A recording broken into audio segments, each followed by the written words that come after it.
Eu sou Pedro Mendonça e tô aqui com Camilo Esperança. Sejam bem-vindos a mais um episódio da terceira temporada do Vantagem Posicional. O tema escolhido por nós para o episódio de hoje são os espaços de fase.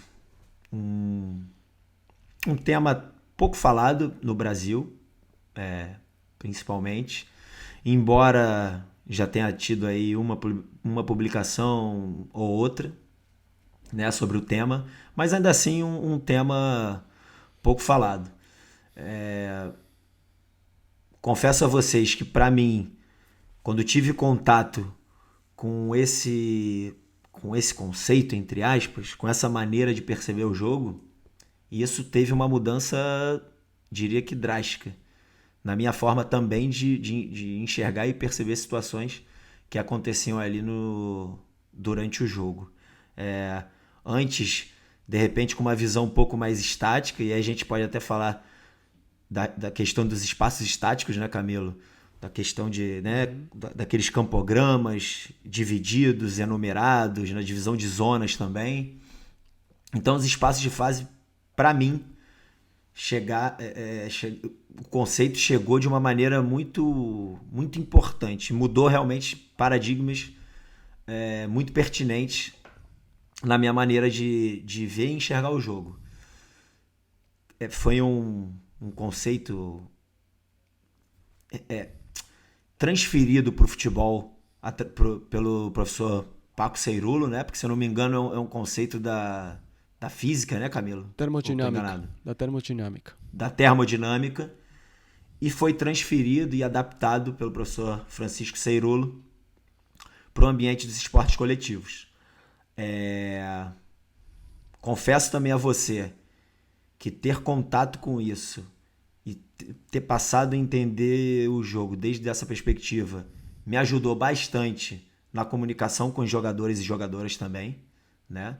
Para que entendessem o que acho que é algo muito cultural também aqui do Brasil, que por mais que estejam muito distantes ou em distâncias não tão longas, mas ainda assim importantes, da bola, por exemplo, ainda assim são importantes para o que vai acontecer naquele espaço de intervenção, no espaço da bola, né? Então, aquele entendimento de que eu jogo o tempo inteiro, independente da minha distância em relação ao vou usar a palavra, o termo centro de jogo, mas não entendo muito dessa maneira. Mas em relação à bola. Então isso foi inclusive algo que me ajudou a quebrar alguns paradigmas na cabeça dos jogadores e das jogadoras, né? Que por vezes estão muito com um pensamento muito distante e deixando de fazer coisas que são importantes, mesmo, como falei, longe do espaço de intervenção. Mas de fato, eu queria fazer essa pergunta a você. Claro, é algo que foi trazido pelo professor Francisco Seirulo. Ele é quem, digamos assim, domina o que são os espaços de fase. Mas você trouxe um vídeo já tem um tempo e colocou na tua conta pessoal no YouTube sobre o tema, que foi um vídeo que foi muito visto, né? Agora eu não sei quantas visualizações teve, você pode depois trazer isso aí pra gente. Não, não muitas. Foi muito reproduzido e fez, de certa maneira, um sucesso, porque eu acho que você conseguiu explicar de maneira muito simples, o que não é fácil, o que para você são os espaços de fase. E claro, baseado no que você já leu sobre Seirulo, no contato que você já teve com ele, que você já teve alguns contatos com ele. Então eu queria te perguntar, Camilo, o que de fato são os espaços de fase? Oi, Pedro. Cara, realmente eu acho que você está perguntando na pessoa errada, né? Que, que a pessoa que pode te dar a melhor resposta sobre isso é o Paco, né? Nós, aqui no Vantagem Posicional e no Salir Disfrutado, tentamos apenas dar a nossa visão, nossa perspectiva do que são algumas das ideias do Paco e até te falaria do Juanma Lillo, mas a gente não é nem é o Paco, nem o Juanma, nem somos também não porta-voz deles, né? Claro. Mas tentamos, dentro das nossas possibilidades, compartilhar o conhecimento que a gente foi acumulando com o passo do tempo, né? Isso é uma coisa que eu acho importante ser falada, né? Outra coisa que eu acho importante ser falada, antes do que nada, que você mencionou a questão que isso é uma adaptação das ideias da termodinâmica ao futebol. E às vezes isso pode afastar alguma galera do mundo do futebol.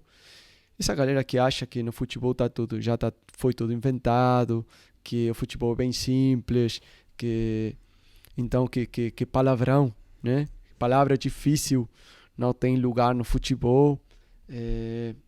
Cara, realmente essas ideias que são trazidas aqui, a gente só traz e o Paco ele só vai pensar nisso para contribuir ao entendimento do jogo, né?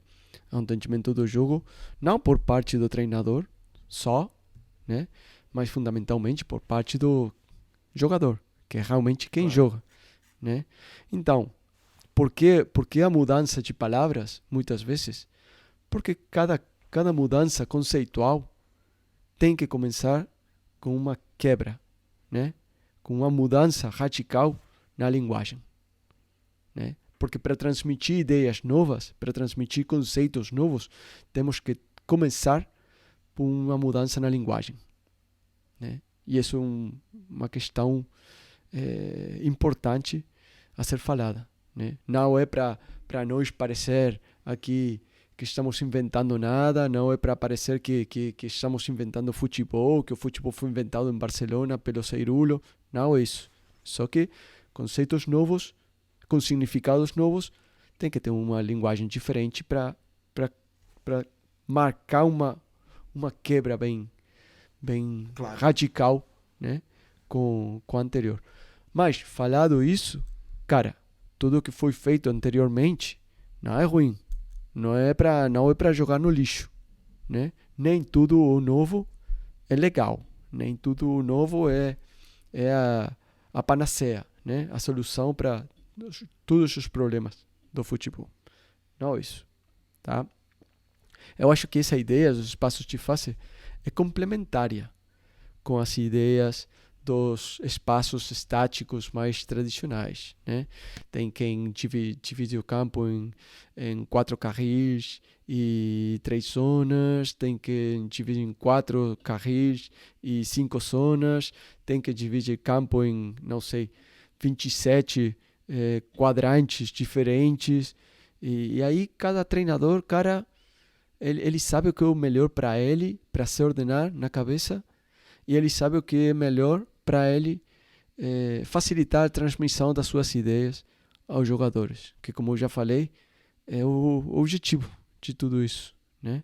Porque se a gente vai desenvolver conceitos, ideias, coisas que depois não possam ser passadas ao jogador para melhorar a sua compreensão do jogo e o seu rendimento, então a gente está errando, tá? Claro. Eu acho que o fundamental aqui é entender que dentro do que são o conceito tradicional do modelo de jogo e essa divisão tradicional do campo em espaços estáticos, a gente está enxergando essa questão com um olhar muito operativo, né? Então, temos fundamentos, temos princípios, subprincípios, e se o jogador A recebe a bola do jogador B no espaço X, o jogador A tem que fazer Y, e o jogador X e o jogador B tem que fazer, sei lá, tá? Tá tudo muito pensado desde um ponto de vista operacional, né? O jogador deve fazer isso, o jogador tem que fazer isso, o jogador deve. Né? Eu acho que o diferencial... Tem que combinar com o rival, então, né? E depois tem a questão socioafetiva, que envolve o jogo do futebol. Então, dentro do que são os modelos de jogo, cara, eu nunca vi a questão socioafetiva. Nunca. Não é considerada a questão socioafetiva e a questão da ressonância empática e a questão das possibilidades de interação dos jogadores um com os outros. Então, como cabe isso dentro do modelo de jogo, entre aspas? Porque quando eu coloco esse jogador com esse outro, vão acontecer umas coisas. E coloco esse jogador com um outro diferente, vão acontecer coisas diferentes. Mas o modelo de jogo é o mesmo. Então, alguma coisa aí, não vou te falar que esteja errado, tá? Porque não quero ser aqui quem venha falar que o modelo de jogo está errado. Eu não gosto, eu não utilizo, tá? Mas não vou falar que quem faz está errado, porque pode ser válido para essa pessoa também, tá? O que eu vou falar aqui é melhorável e temos que admitir que tem uns elementos aí que não estão contemplados dentro dessa ideia. A ideia dos espaços de face, o que vem a introduzir é a questão socioafetiva, tá? Então, já não dividimos o campo em função dos uns espaços estáticos, tá? O que fazemos agora é distinguir, tá, jogadores em diferentes curvas de intervenção, tá? Então, temos 3 curvas de intervenção, que são jogador no espaço de intervenção, que é o jogador que está em disposição da bola e o seu oponente mais próximo. Temos jogadores no espaço de ajuda mútua, sim, que são os jogadores que podem receber a bola do jogador em espaço de intervenção de forma imediata, né? E temos jogadores um espaço de cooperação, que é o maior, né? Que são jogadores que provavelmente não vão receber a bola de forma imediata, tá? Então aqui não é apenas uma outra divisão baseada na distância do jogador com a bola e as suas possibilidades de intervenção. Não é apenas isso. É isso, mas é outras coisas também. Aqui do que estamos falando é da implicação socioafetiva dos jogadores em cada uma dessas curvas de intervenção respeito a esse episódio do jogo, tá? Por exemplo, o jogador que está no espaço de intervenção, o jogador que está em disposição da bola, esse cara não tem tempo para pensar dentro do que é a forma tradicional do pensar, entre aspas, tá? Esse jogador só pode agir, tá? Esse jogador não tem um processo linear, racional, né? E pausado e refletindo com o que eu vou fazer nesse momento. Não. Qualquer um que tenha jogado futebol sabe que você, no momento que a bola cai em você, você age, tá? E instintivo, né? E a neurociência tem demonstrado que quando temos uma situação que precisa de uma resposta imediata, tá? Sem tempo para refletir e com múltiplas variáveis a considerar, a nossa resposta é emocional, 100%. 100%. Isso não quer dizer que seja irracional, não. É muito racional. Só que o nosso cérebro tem uns protocolos, podemos falar, né, de tomada de decisão que são instintivos, tá? Que são sem refletir. Você, age em função de inúmeros fatores, né? As suas experiências passadas, as suas affordances, as suas possibilidades de interação. Você atua de uma forma totalmente instintiva. Sai a resposta e você depois é consciente da resposta que foi realizada. Mas você não decidiu, entre aspas, de uma forma consciente. Beleza? Claro. Depois tem os jogadores no espaço de ajuda mútua, que estão em uma situação similar, mas com um pouco mais de tempo para refletir. Mas pode ser que a bola venha a você, né? E você nesse momento vai dar uma resposta instintiva também, tá? Porque você não tá, se você tem jogado futebol, Pedro, que eu sei que você tem, você sabe que você está avaliando inúmeros fatores nesse momento. E você provavelmente não consegue falar para mim todos esses fatores que você está considerando nesse momento que você talvez pode receber a bola. Por que você faz a carreira no espaço? Cara, depois você provavelmente você pode, se eu te pergunto, ei, por que você fez essa carreira no espaço? Ah, porque eu achei que aconteceu isso, mas na hora você faz. E talvez você tenha visto que o seu adversário deu um passo para tal lado, então você fez essa carreira no espaço. Ou você não fez a carreira no espaço e você veio procurando receber a bola no pé. Por quê? Porque você viu que o seu adversário deu um passo para trás e você sabe que o seu adversário é mais rápido do que você. E são inúmeros fatores. Então, nesse espaço de ajuda mútua, você não tem muito tempo para refletir também, não. Agora, a coisa muda totalmente no espaço de cooperação, tá? No espaço de cooperação você tem muito tempo para refletir, tá? E aí é onde o modelo de jogo, entre aspas, faz sentido. Porque esse jogador tá pensando, caralho, então, como eu estou afastado, então eu tenho que fixar um oponente no lado contrário. Se eu vou para dentro, o treinador vai xingar em mim, porque eu estou trazendo o lateral do lado oposto para dentro também. Então, vou ficar aqui afastado. Contrário ao que pode ser até o instinto natural do jogador, que pode se aproximar à bola, né, procurando a bola, ele vai ficar lá afastado. Por quê? Porque é o combinado, né? Então, esse jogador sim que tem esse tempo para refletir e fazer as coisas, ou deveria fazer as coisas, que já sabemos que às vezes não acontece, deveria fazer o que é combinado, né? Porque esse cara tem tempo para pensar no sentido tradicional do que o pensar, né? Então, o que eu vejo que essa ideia dos espaços de fase incorpora essa ideia de as curvas de intervenção, que tem a ver com o tempo disponível para refletir e para pensar no sentido tradicional do pensar, né? Então, ajuda a nós, treinadores, a levar em conta tudo isso também. Porque você vê, normalmente, o olhar do treinador está onde? Onde está a bola. Mas, cara, será que realmente a sua influência lá dá para você estar olhando todo o tempo lá? Ou será que você vai ter uma influência maior nos espaços onde o jogador tem mais tempo para refletir, e mais tempo para pensar, e mais tempo para agir?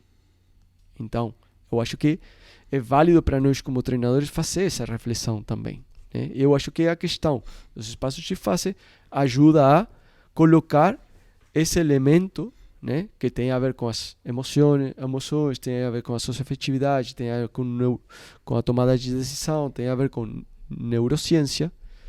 Coloca essas questões na mesa, né, para levar em conta. Uma outra questão que eu vejo que é muito interessante dos espaços de fase é que, se a gente vê o jogo desde essa perspectiva, não temos posições. Não temos posições. Claro. O que temos são jogadores configurando um espaço de fase determinado. E dentro desse espaço de fase, né, que vai ser constantemente, que esse espaço de fase vem precedido de um outro, né, e o espaço de fase atual é o anterior ao próximo espaço de fase, porque esses espaços de fase vão mutando constantemente, né? O que temos dentro de cada um desses espaços de fase não são posições.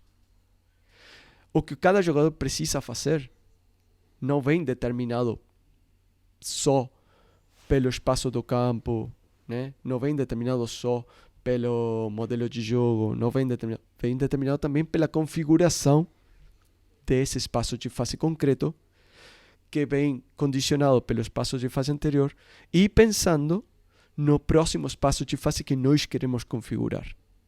Então, começamos a jogar com uma intencionalidade, entendeu? E já não jogamos a um modelo de jogo. Não jogamos cada jogador não está jogando a sua posição.